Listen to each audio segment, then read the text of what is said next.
Adam, the White Hair Master, Season 2, Episode 55. After returning from the Ling couple's house, Adam met the landlady heating food in the yard. Feeling puzzled because he did not understand which guest would visit the hostess at this late hour, Adam immediately asked. However, the expression of the landlady surprised Adam, who was normally cheerful. The landlady's face suddenly became unusually quiet.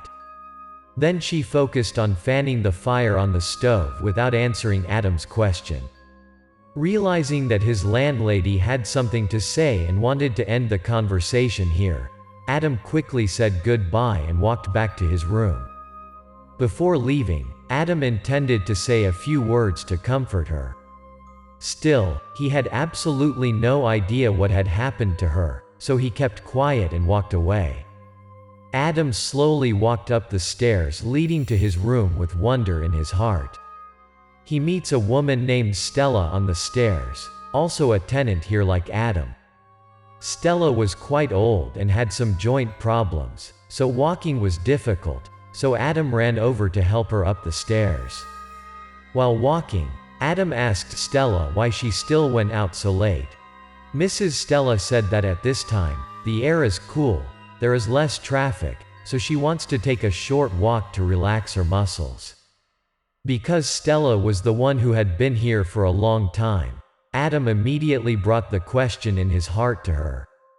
Because Mrs. Zoe lived alone, somehow suddenly, someone came to visit at this late hour. Mrs. Zoe was Adam's landlady. At Adam's question, the smile on Stella's lips suddenly disappeared. She said that this involved a very tragic story.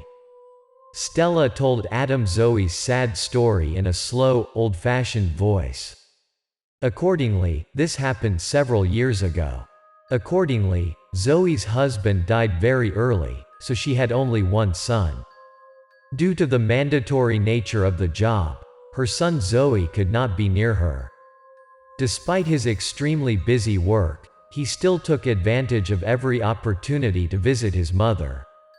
It was a weekend, and Zoe had been told by her son that she would come home a few days before. Since the day the son got married and went to work far away, the mother and daughter rarely met. The opportunity to meet the daughter-in-law and grandson was even less. So as soon as her son informed her, Zoe was overjoyed. From early in the morning, Mrs. Zoe went to the market to buy the best ingredients and then made the dishes her children liked. But Zoe's joy quickly turned to worry and sadness. Because the day is almost over, and you are still nowhere to be seen. Sitting at the table looking at the long cold food, Mrs. Zoe kept looking at the clock in impatience. After waiting long to not see her son's family, Mrs. Zoe was distraught. She also called her son a few times but couldn't get through. Trying to reassure herself that her son had an emergency, so he couldn't tell her in time, Zoe continued to wait until more than 9 o'clock at night. At this moment, the phone on the table rang. Hurriedly ran to the phone. Mrs. Zoe suddenly let out a sigh when she knew that the caller was not her son. On the phone was a stranger, who introduced himself as an employee of the hospital. Like being struck by lightning, Mrs. Zoe could barely stand when she heard the news that her son's family had been in a very serious car accident. It was not until later that Stella was told by those who knew the story. Accordingly, on the day of the incident, Zoe's son's family left very early. Because of the long distance, Zoe's son wanted to take advantage of the opportunity to meet his mother as soon as possible. Because of the work characteristics of both husband and wife, the chance for the whole family of 4 to be reunited in a year can only be counted on one finger.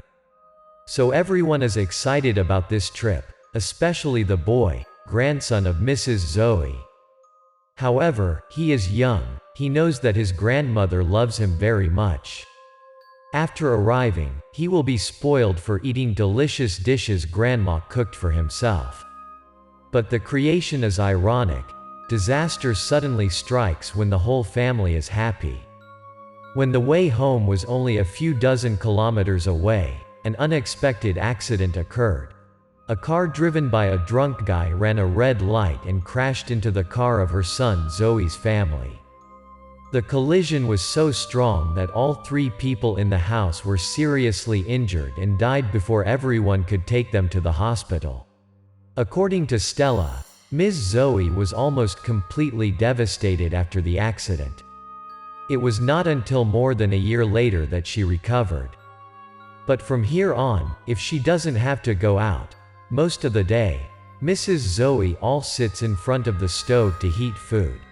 If someone asks, she says she is heating food to wait for her children to eat. By this time, he had also reached Stella's room, and Adam said goodbye to her to go to his room. On the way back to his room, Adam kept thinking about the story he had just heard. So far, in his eyes, Mrs. Zoe has always been a funny and amiable hostess with her tenants. He did not expect that behind that smile was an unfortunate fate.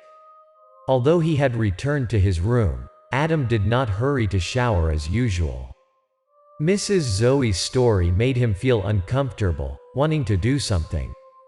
Finally, after thinking a lot, Adam decided to do one thing: burn a charm to call the souls of her son Zoe's family back to Earth.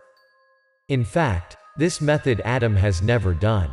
All he knows is the detailed instructions of his master from a long time ago. Basically, this method requires the consent of the underworld to work, because only they can send human souls back and forth between the 2 worlds. After he finished writing the chart, Adam folded it carefully and clipped it to the tip of his finger. At the same time, he also began to mutter a few incantations. When the last chant ended, the talisman in Adam's hand also began to burn. Dropping the burning banner onto a plate on the table, Adam slowly looked at it until it burned out. Only then did he slowly open the door and step out. Gently closing the door, Adam made his way to the stairs leading downstairs. The place he wanted to go right now was Mrs. Zoe's room, because there were some things that Adam wanted to double-check to make sure. Adam had to do this because this magic he was only taught by his master but never had the opportunity to perform it. He did not know if it worked or not. Another reason is that if this magic works, will only the spirit of Mrs. Zoe's son's family return, or will there be but other souls will follow or not? Suppose an evil spirit can escape from the underworld and reach Zoe's room. In that case, the person responsible is Adam, not anyone. So to avoid any unfortunate things happening, Adam must monitor this carefully. As soon as he walked to the door of Mrs. Zoe's room, Adam raised his hand to form a seal to open his yin and yang eyes. Seeing what was happening in front of him, Adam breathed a sigh of relief. The magic he performed worked. In front of him now were the souls of 3 people that Zoe had been waiting for day and night. Adam's request written in the talisman had reached the hand of Pluto, and he had fulfilled his request. Standing silently watching the ghosts of the 3 people slowly pass through the door of Mrs. Zoe's room, then Adam heard the poor woman's voiceless cry. But it was a cry of surprise and joy, not fear. Although he could not see his landlady right now, Adam could guess that she must be happy. Maybe she was thinking she was dreaming, a lovely dream. So Mrs. Zoe's wish for many years has been fulfilled. During the past years, since the day her son's family left her, a torment always gnawed at the poor woman's heart every night, that she could not see the face of her son, daughter-in-law, and grandson in her final hours. She was always afraid that her son's family had not had time to eat a meal cooked by themselves before he left, which would turn them into extremely poor, hungry ghosts. But at this moment, everything has been resolved. The pain and regret that has been in Zoe's heart for a long time have been emptied. Feeling extremely satisfied with what was going on, Adam slowly walked back into the room with a familiar smile on his face.